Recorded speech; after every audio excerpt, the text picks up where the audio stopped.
if we're broadcasting. There's the chat. How are you doing?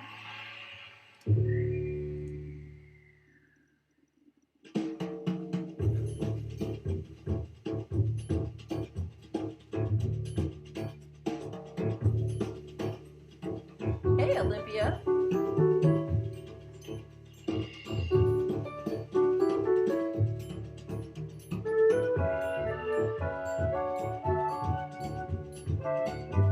This is one of my favorite albums called Ibeji by Paul Lieberman, flautist. Hey, Linda.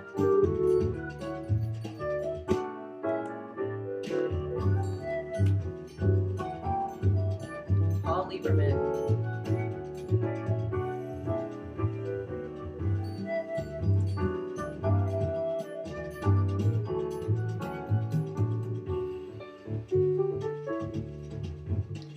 How you doing on your Monday?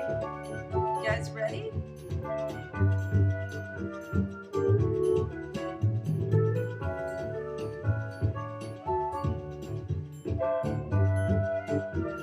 I've got a little science today to share.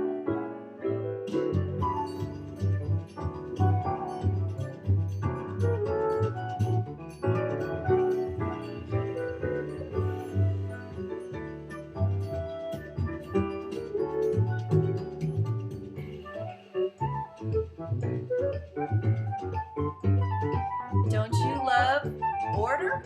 Don't you love the kinds of things when you hear music like this where you realize how beautifully crafted our universe is? How music works, how art works, how light works, how the body lurks. Let's see. Me and, a few of my close friends just hanging out today.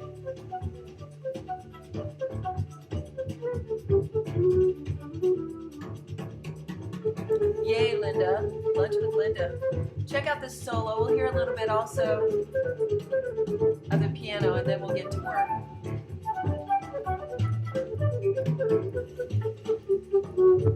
School break, Olympia.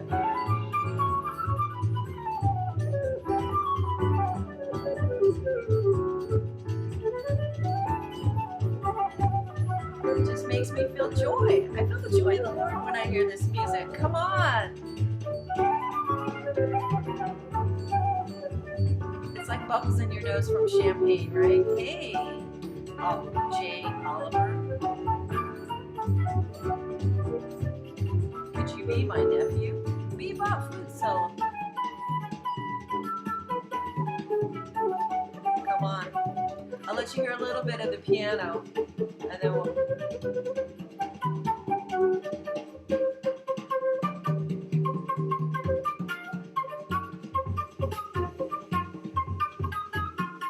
Come on, don't you just feel it?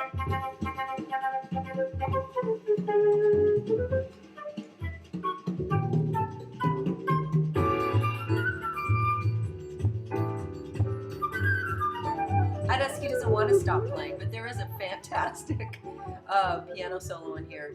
And just to update you, I got to work with some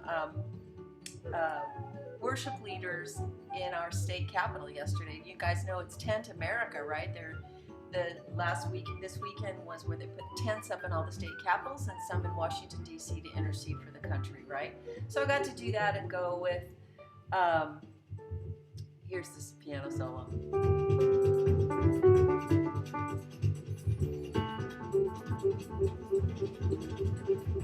Anyway, uplifting, that's right. Come on. It's a new language. It's like speaking in tongues. That's what it is. Jazz musicians doing solos is like speaking in tongues, right? Okay, it's a little outside your cognitive, organized little music sections, right? So anyway, the Tent America is where they set up tents, and there were 50 of them in Washington, D.C. last year, and this year I think there were also in the state capitol. So we went to our state capitol, and we had a 2-hour set to pray and lead worship. It was so humbling, you guys. For all my talk about a new sound, You know, in the moment where we were busy with the job and prayer and intercession, you know, I just felt like, here I am, Lord. I'm not the cure for cancer. I'm not the cure for worship either. But I'm hungry for more. Are you hungry for more? I'm hungry for more. In any event, today we're going to talk about design and being finely tuned. Yes, being finely tuned. You know, I'm doing a project and I'm finishing a book, and it's required me to research the Big Bang in light of the timeline of Genesis from the Torah, from ancient Jewish biblical sources. And it's a fantastic book called Genesis and the Big Bang by Gerald L. Schroeder. It's incredible.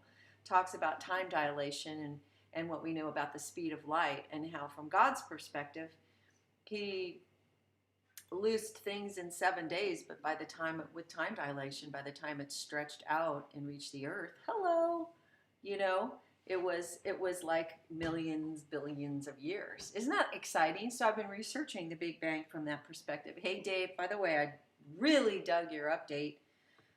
Cloud Hub, right, you guys? And this is where we want to get Cloud Hub, because you can have it on your phone like Periscope. So Dave is doing now 7 p.m. Monday through Friday Eastern Standard Time, his news updates. And I think we need them more than ever, because there's so much turbulence in the toilet bowl right now, swirling around us.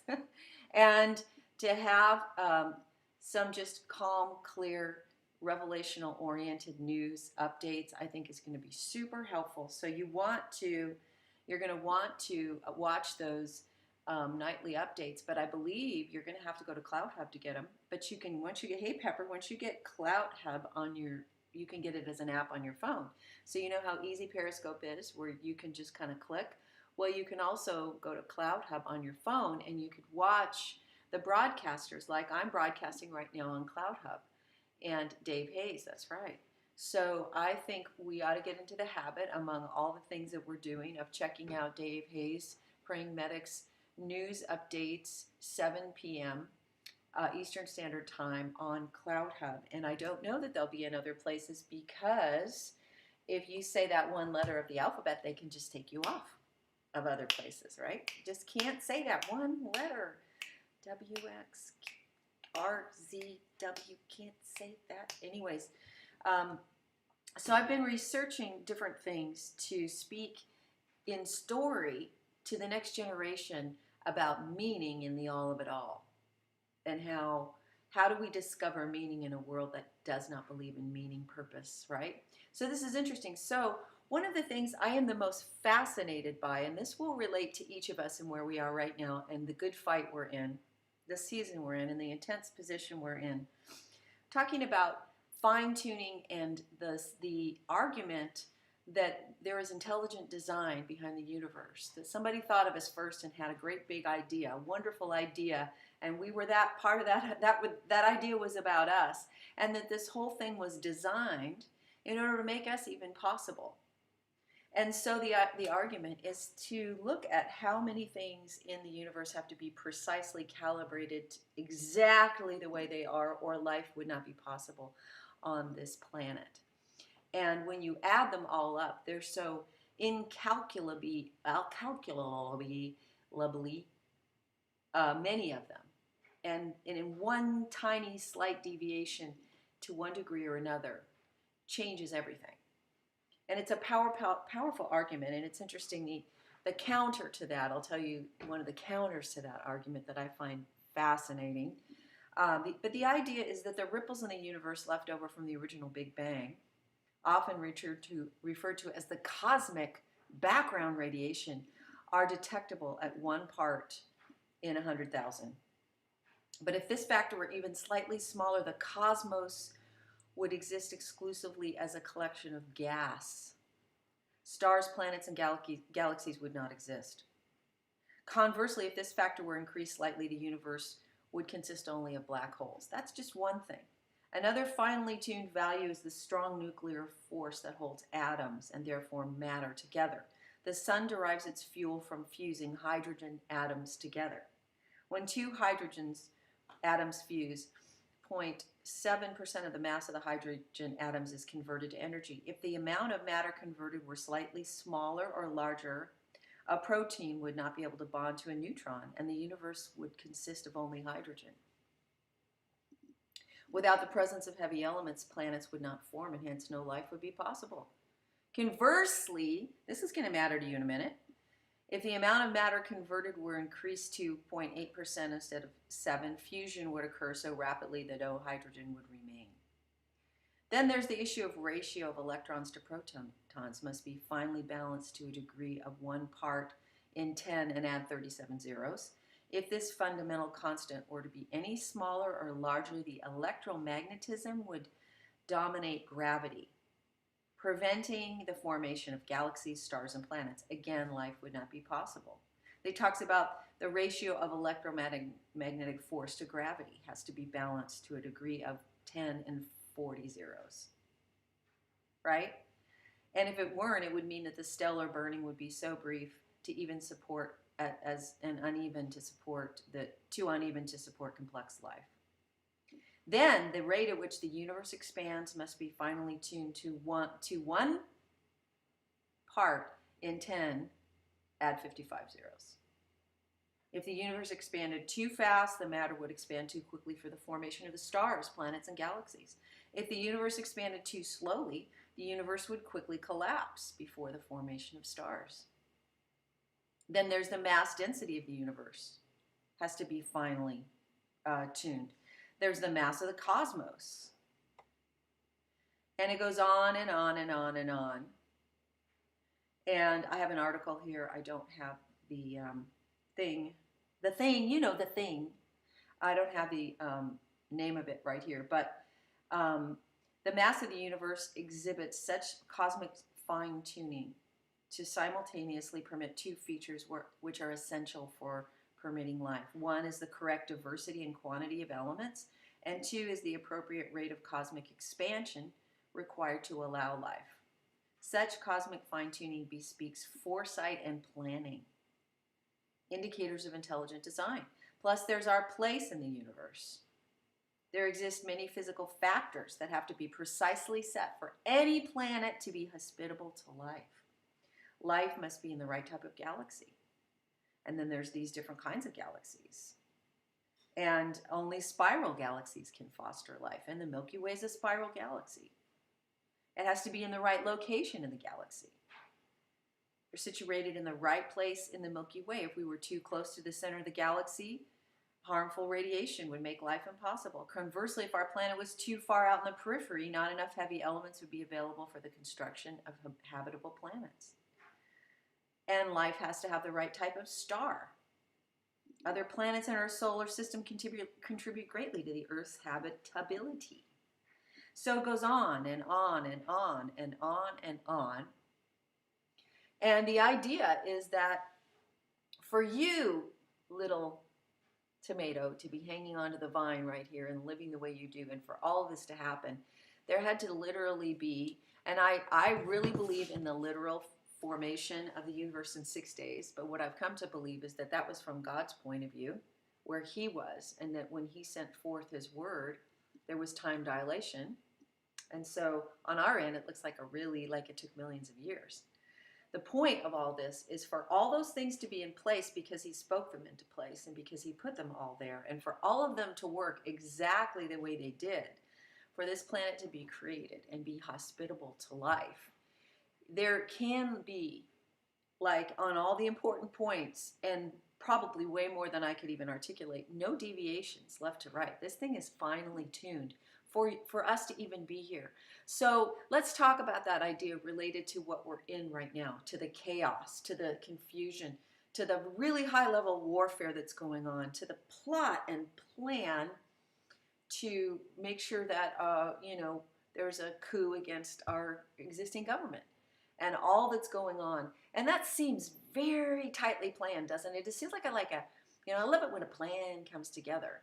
There seems to be a diabolical nature to so many of the plans that we see. It's like, gosh, they thought of everything to just pretty much screw everything up. And it's always But again, let's think that that becomes our defensive posture when we see the mounting warfare, right, and confusion and additional layers of things being added to bring disequilibrium, fear, and to disrupt our government, to disrupt the elections. But let's think about the ultimate strategy and plan. Let's back up and think about the ultimate thing that was so offensive about God. I'm gonna actually create, zillions of unknown levels of numbers of galaxies so that I can have them all in the right place, so that I can create a spiral galaxy, and that spiral galaxy has to have exactly this size, and Earth has to be positioned within it, and gravity and the various forces of nature have to be exactly what they are. They can't be even a tiny bit different, or it makes life on our planet uninhabitable, impossible on our planet uninhabitable. And this is called the argument from fine-tuning. And scientists basically admit that they see so much fine-tuning that it's kind of, they've admitted it. I mean, we're weird. And the way a naturalist says is that we won the lottery. That we just, just was, wow, we just won the lottery, and so, just be glad, because it's just amazing. I mean, isn't that amazing what a big accident we are, considering the fact that all of these zillions of things have to be exactly perfect. So they're still going to default to, wow, And the other one that is the argument against it is this idea of multiverse. That because everyone's always asking, so who started the Big Bang? Where did it come from? And even Stephen Hawking at his death said, I just heard this quoted, that he believed it had to be God, but he wasn't willing to go there. He believed that the argument for a God starting it all was a pretty logical assumption, but he was just not going to allow that into his universe. He was not going to submit himself to that idea. And so now the argument is that people are saying, but there just always was a multiverse. There just always was. It never wasn't. And so there's so many universes, that there's so many possibilities. There's this place called the multiverse, and it goes on forever and ever. And why should we assume that it had ever had a beginning? Just like the argument for human life and so forth is that, yes, it's incredibly rare, but if you just give us billions and billions of years, it could happen. So what you're asking for, what I see in modern science in the desperate attempt to just be an accident and not have to deal with God, is the idea that if you just give us enough time and enough universes, it could happen on its own. Now, is that observable? Can we go back and observe that many billions of years? No. Can we actually go and explore the never-ending multiverses out there to observe that is actually true? No, you can't. This kind of science is faith-based. It's a theory, and the theory of the multiverse is very disruptive to scientists, because they realize it goes into philosophical argumentation and not hard argumentation.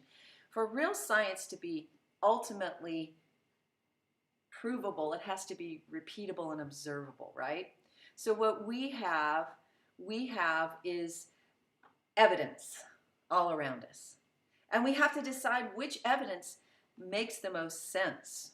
And we have to be people that function out of the realm that we live in, which means when we see a watch, it doesn't prove there's a watchmaker, but everything we know about the universe says that thing didn't get there by itself. And everything we know about human experience is that there's a beginning, middle, and an end. Everything we know about human experience is that it's relational. Everything we know about human experience is that there's this thing called love and beauty. There's no scientific reason for love and beauty. And of course you can say a lot of these things were just created, or just survival, So people love each other because they have to survive, right?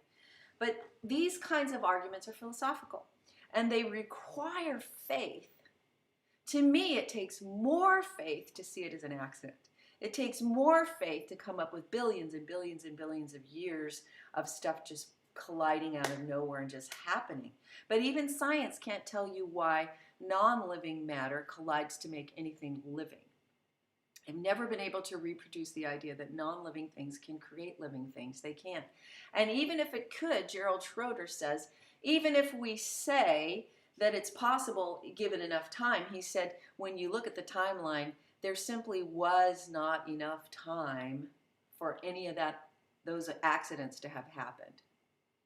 So even if you give them the idea that there could be just so much time, so many billions of years, eventually, some things are going to happen, these accidents are going to happen, and they're going to repeat so consistently that it never goes backwards, it always goes to more order and more complexity.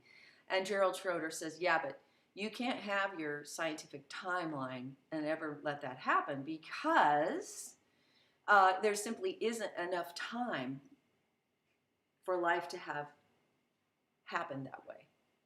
And he also admits, which the scientists have to admit, that there are no transitional fossils that show one form of life turning into another. You see variations within species, but you do not have any fish turning to birds, right? These kinds of things. And so it's a fascinating book, Genesis and the Big Bang by Gerald L. Schroeder. Also this argument from fine-tuning. But where it goes with this thing is faith. You have to have a lot of faith that randomness is your God.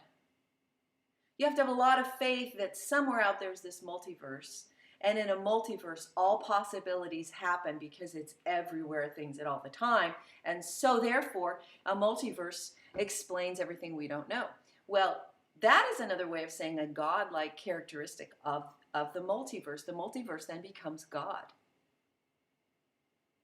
That inside this multiverse are all possibilities, and from all those possibilities, life comes. Is that not the definition of God?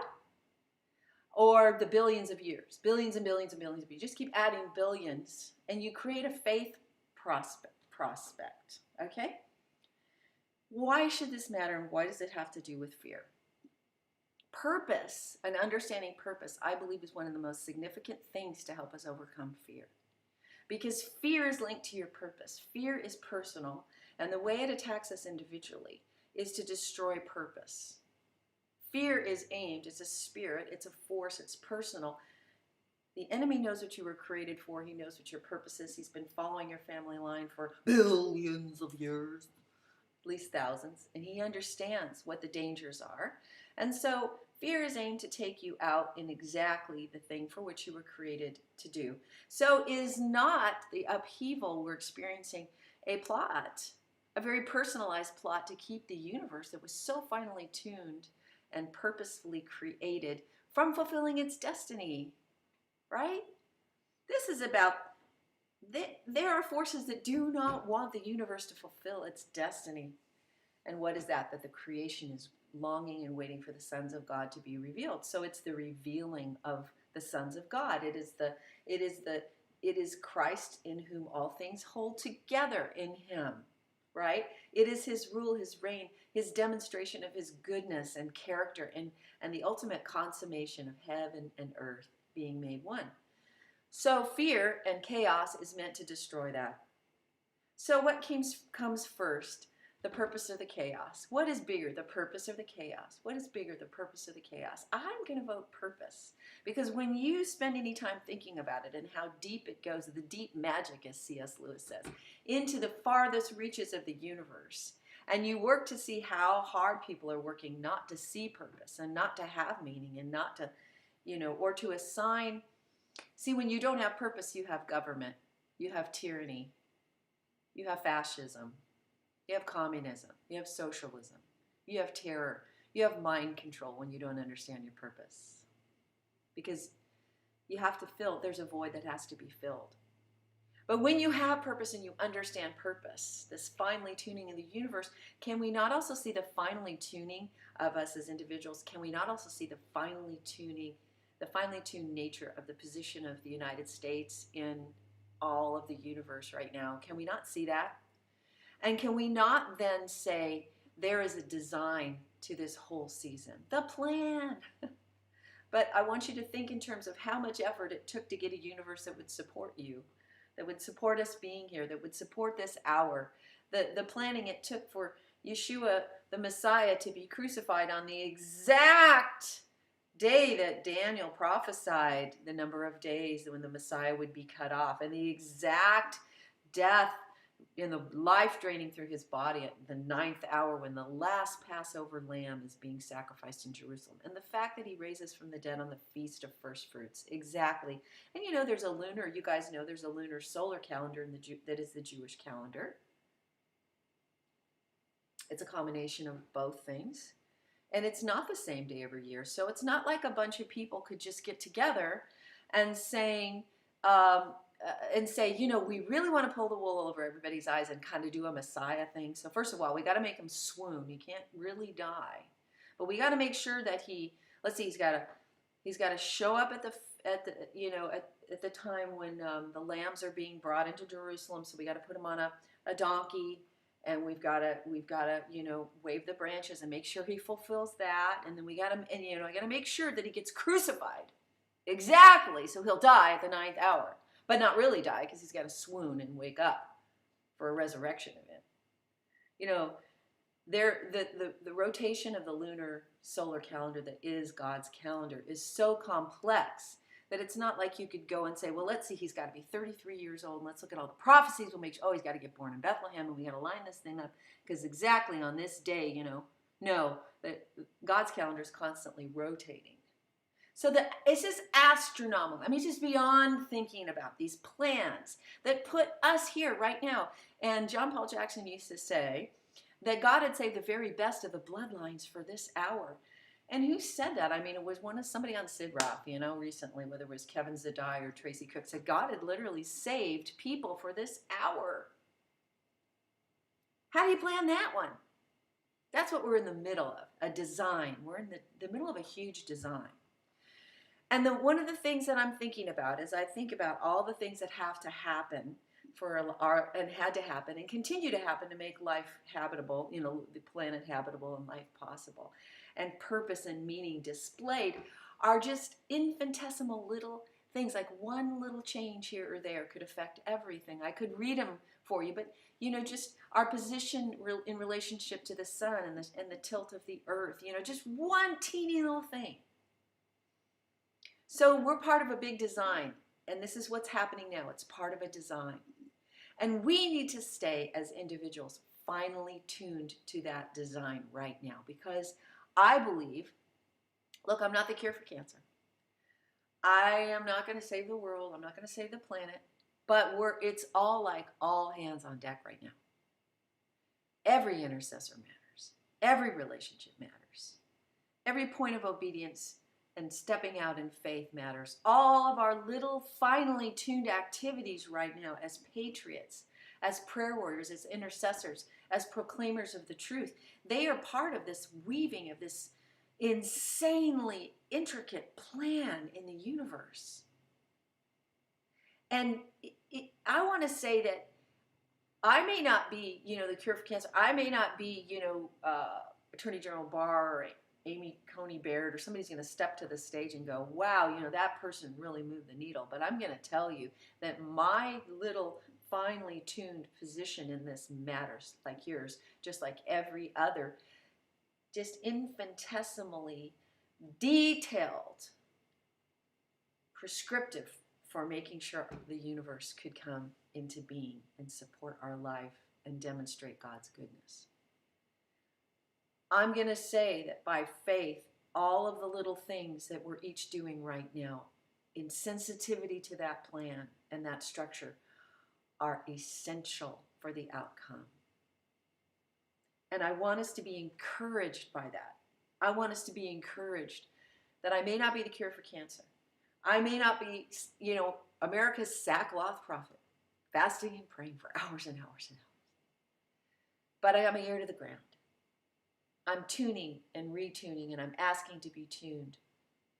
Today I heard myself kind of thinking, you know, from Psalm 139, they created me a clean heart, take not your Holy Spirit from me, restore to me talks about my spirit.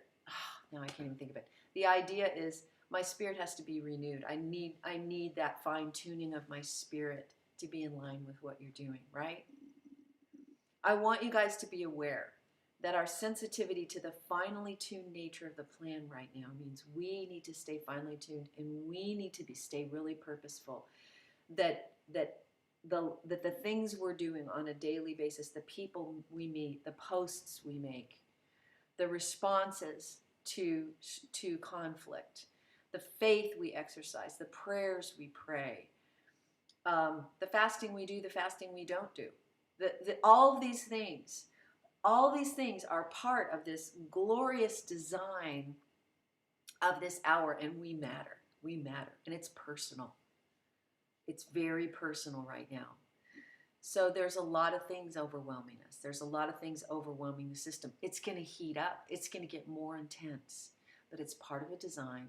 And if God spent all this time doing the billions of miles in space and light years and rolling out of his weaving and creation and all of the quantities and properties in the universe that have to be exact, does he not have this situation in his hands?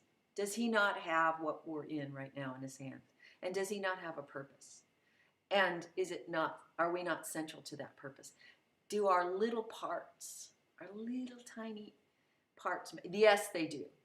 Those little fine-tuning adjustments that God is making in each one of us are as important as if our planet were this many different degrees in its position in front of the sun. Even a notch could cause part of our planet to just burn up and part of it to freeze. Just a notch, just a degree. And I believe that he's working in us to will and to do according to his good pleasure. And each little recalibration we make, each little degree of change toward his purpose and plan and our part in it matters right now. That we need to be finely tuned, and we need to be aware that all of our efforts, our prayers, our proclamations, our patriot activities, they matter. They matter. You matter. It matters. We're that finally designed. The plan is finally designed, and we are finally designed to respond to it and do our part. And my prayer is, I want to be more. Lord, tune me up. Right now in New England, we have what's called the 10 days of prayer between the beginning of the Feast of Trumpets and the end of Yom Kippur. It's a day of 10 days of prayer. Well, where do I need to be? Who do I need to be with? How is this prayer happening? What is going on? And Dave said in his news thing on Cloud Hub, that the success of this thing isn't on Trump's shoulders. It's in our hands as the body of Messiah, the sons and daughters, the people of God, the remnant. But he's always worked with a remnant. He can work with us. Is this making sense to you? Is this resonating to you at all?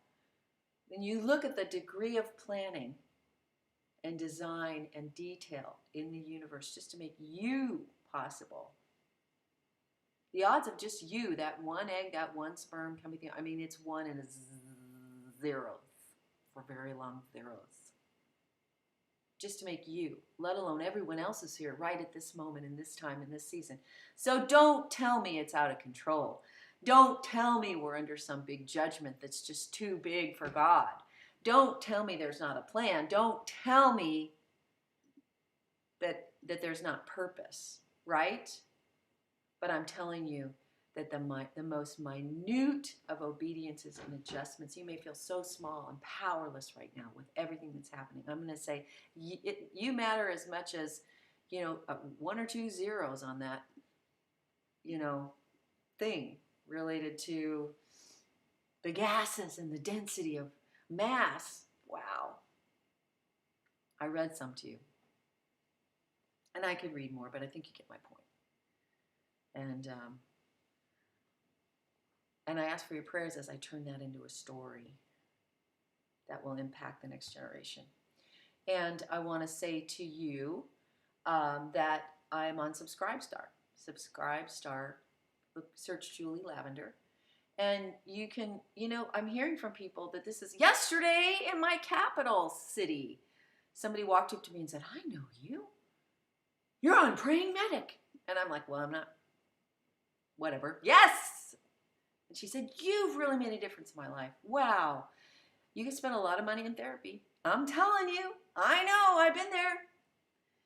And if you want to support what's happening here, you could do that. But you can also become a partner in the sense that that I can, at certain levels of participation, can be in a small mastermind group with me on a regular basis, or get one-on-one coaching, or some of these other things that I'd love to offer to you.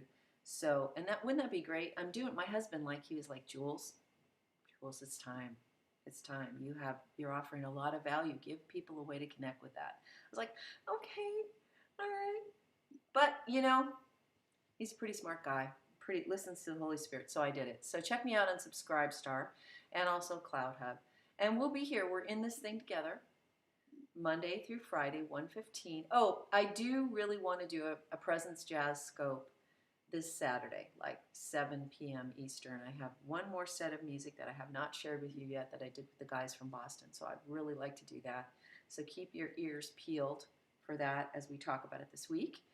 And go do some of the scares you like. Just tune up a little bit to the risk, the investment.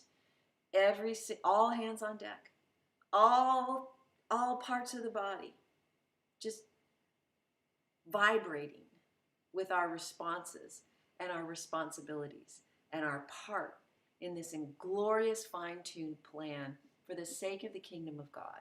And we'll do some more.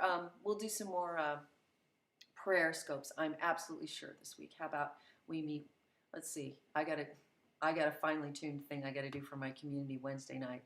But maybe I can get together with Andrea on Thursday or something. But we will, if not sooner, one of our things, right? Our intercession, our prayer, our warfare.